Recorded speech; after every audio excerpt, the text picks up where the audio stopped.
everybody would rather see Alabama in this tournament, in this playoff. And the committee knows that too. And they think they did what was fair for college football. But again, like I'll quote Clint Eastwood in Unforgiven, deserve's got nothing to do with it.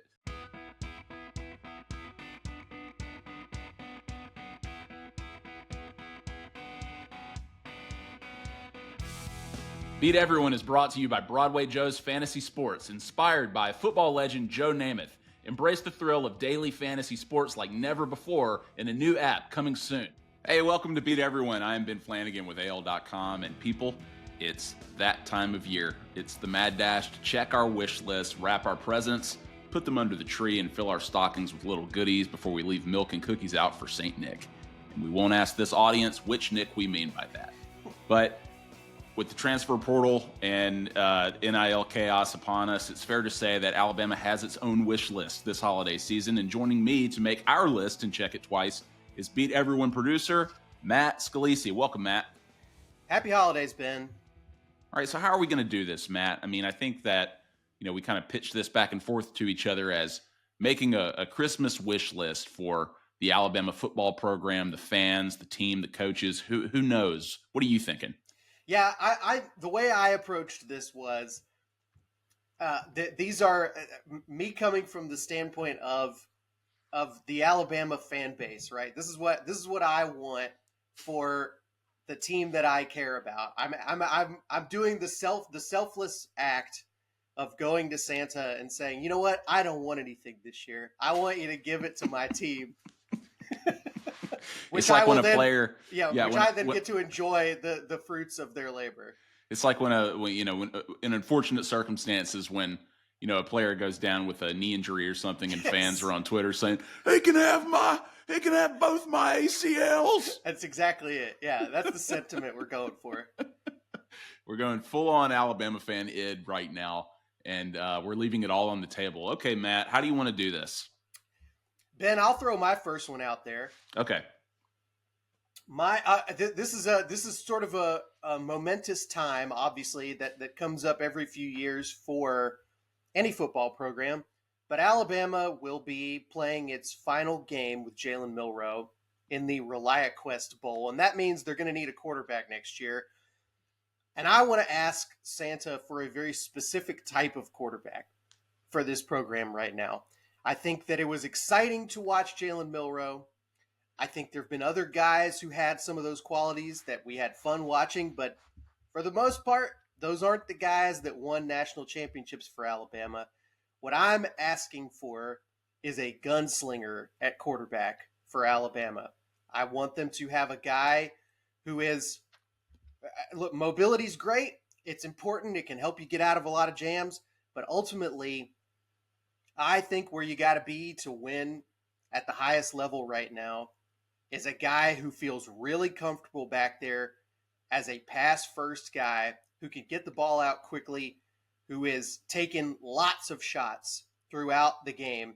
And I'll point to Kalen DeBoer's, kind of crowning achievement as a head coach so far, which is the 2023 season at Washington, where he had Michael Penix, who's about to be an NFL starting quarterback, obviously. So a big ask to just say, hey, let's get another Penix. But you look at what he did for that team, 65% completion rating, 4,900 yards on the season, 36 touchdowns, 11 interceptions. So took care of the ball, threw the ball a lot, right? They built the offense around this guy's ability to pass. And I think that's where it's got to go next for Alabama. I think they're about to become a pass-heavy team. Yeah, I mean, you want pocket presence, right? Pocket awareness, confidence. Yeah, Alabama's had plenty of that. I don't know that I would describe any of their past great quarterbacks as a gunslinger necessarily. I mean, probably the closest you could say is Mac Jones, really. Mac Jones, to a degree, but like his efficiency, like he wasn't one for improvisation necessarily. He knew exactly where every receiver was just going to be, and he put the ball right on the money. And then, Jake Coker's somebody who kind of springs to mind as somebody who'll let it fly at times. But, yeah, I mean, look, I think Alabama fans they take a gunslinger right now. I think they take a game manager, Matt, right? Like just going back to the what the Alabama quarterback used to be the big descriptor for them. And I think Alabama fans were perfectly comfortable with that. That's a good pick. Yeah, that's the game manager thing, Ben. Basically, you're talking about like a 3-to-1 touchdown to interception ratio. I think that's very important to get back to a ratio more like that than maybe what we saw this year. Okay, Santa, are you listening?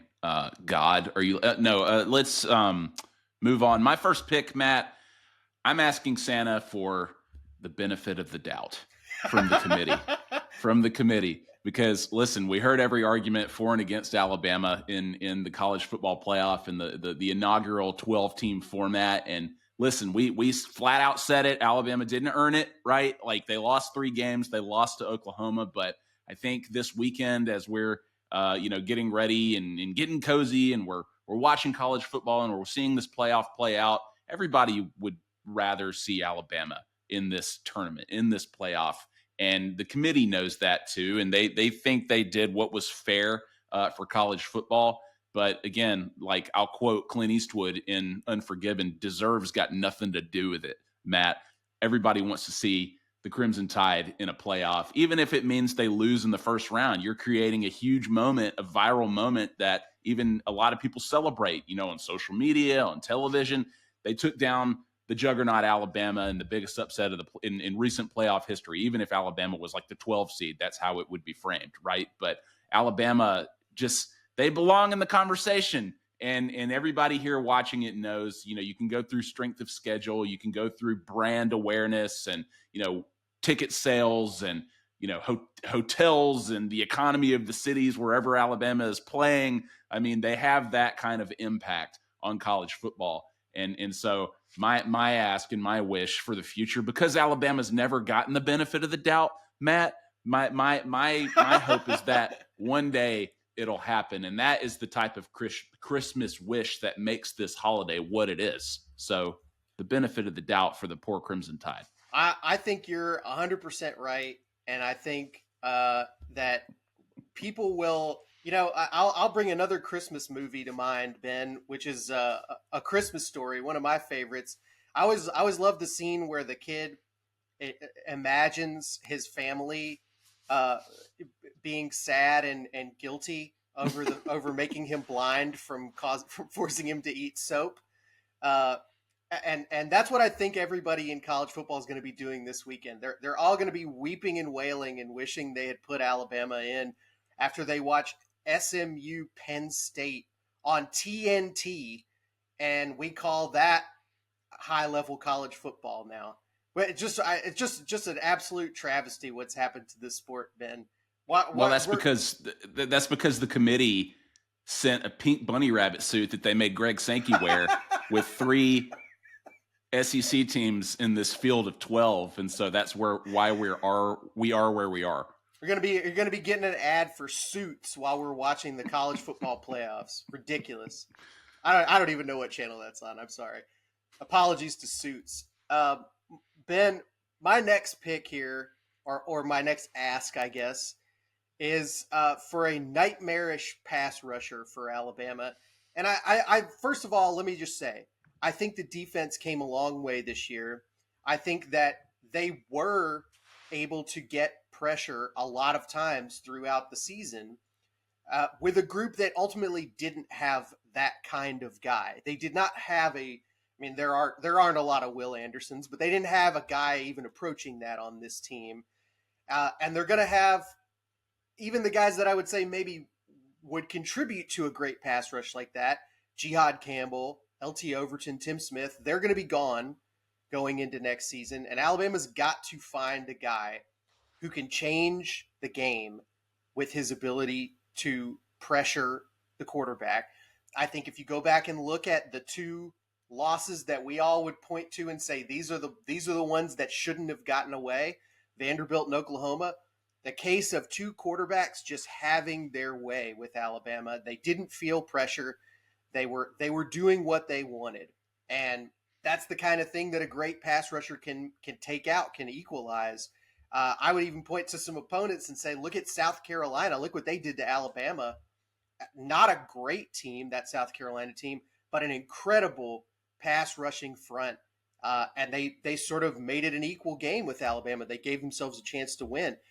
I know Alabama picked up a high profile defensive end in the portal in Kelby Collins from Florida.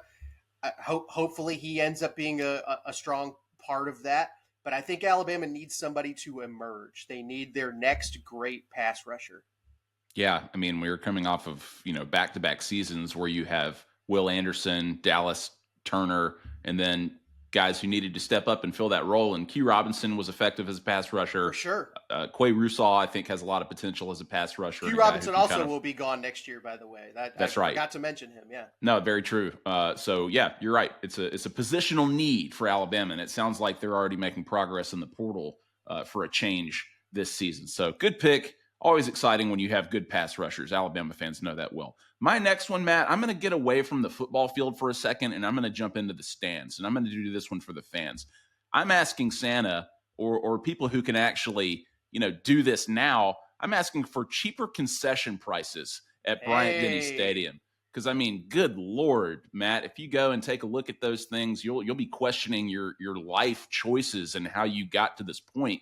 When you see that there are cheeseburgers that cost $16 and pretzels that cost $17 and $18 and almost $25 if you need the $4 cheese, beer cheese that goes along with it. I mean, I'll be sitting in the stands sometimes and I'll see people double fisting tall boy beers and they've got the giant German pretzel with them and they're carrying hot dogs in each pocket, and it's like they spent their life savings as they drop a souvenir cup and it spills and they see their livelihoods just trickling down the steps of Bryant-Denny Stadium. It's just like, man, anytime I'm sitting with my dad and we're watching these people walk up with all this concession food, he looks over at me, he goes, hey, look, that guy, he's rich, Yeah. And I guess you do have to be to kind of like, invest in seeing Alabama football in person at this point. But golly, man, you look at like Mercedes-Benz Stadium. I know people bring that up a lot and they talk about their discounted concession items and what all you can get for a little bit of money. Not the case at Bryant-Denny Stadium, as we've reported at AL.com. There have been little changes here and there. I think they took a hot dog down from like $7 to $6. So congratulations, fans. But yeah, that if there's one Christmas wish I'll keep asking for, even if I don't get the result each year, even if my stocking comes up empty and I get lumps and lumps of coal one year after the other, it's going to be cheaper concession prices for the good people who fill Bryant-Denny Stadium each and every week. Ben, this is very Ebenezer Scrooge post realization about life. Right, you're going into the street and saying a hot dog for everyone. I think that's totally right, though. I like the whole thing about the Mercedes-Benz Stadium is the concessions are inexpensive, and so people end up buying a lot more. In a lot of cases, people spend close to the same amount of money, but they're feeling better about their experience because they got a lot of food, and that food costs nothing. It's all mass-produced cheap stuff, but people are there to have a good time, and to a lot of people that means like eating junk food. I know when I take my kids to a football game, that's like probably on equal footing to the game, is they want to eat a bunch of junk there. When in Rome, Matt. It's fun. It's great. Yeah, and hey, they probably did that in the Roman Colosseum too. They probably were back there eating whatever was the equivalent of a hot dog in its day. Yeah, among other things, Matt. I didn't see any in Gladiator 2, but I'm sure they were in the background. Ben, my final ask from Bama Santa is, I guess it goes a little bit along with your pick, because money is unfortunately a big part of this sport now. And it's been a hot topic for us, particularly for Alabama, for the past couple of weeks. And look, the approach they've chosen to take at Alabama is, how about everybody pay a little bit? And that can make us competitive. And I would say what's better in many ways, and I'll explain why, is if just a few people pay a bunch. And I think that that's what I'm asking for, is rich boosters for Alabama to step up, to find it in their hearts, to dig into their pockets and have that that Ebenezer Scrooge moment where they realize, hey, I'm the guy that has all the money and can make an impact, so maybe I should be the one to do it. I think the fans do a lot for this program. They make Alabama football a big deal. They make Bryant-Denny Stadium loud. They make it so that you are famous if you play for Alabama. All of those things are making it easier for Alabama to recruit players. Because when you walk in as a recruit and you're visiting a game at Bryant-Denny, you think, holy cow. No, I mean, maybe there's other people offering me more money, but this is a different experience. Playing here and running out of that tunnel and hearing all of this, maybe I'd be willing to give up a little bit of money to play in a situation like this, and to be so well known throughout the country because everybody talks about Alabama football players.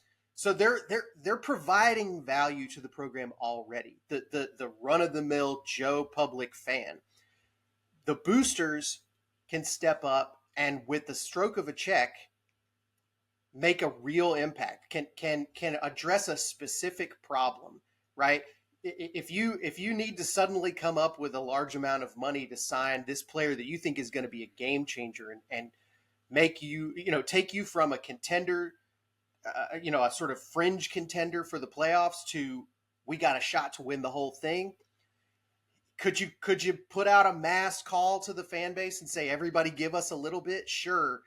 That's not as sure thing as calling that one guy who's ready to make a difference and saying, this is where you can do it. This is your moment to step up. I think there already are guys like that at other programs right now, and I think Alabama needs to find some guys like that.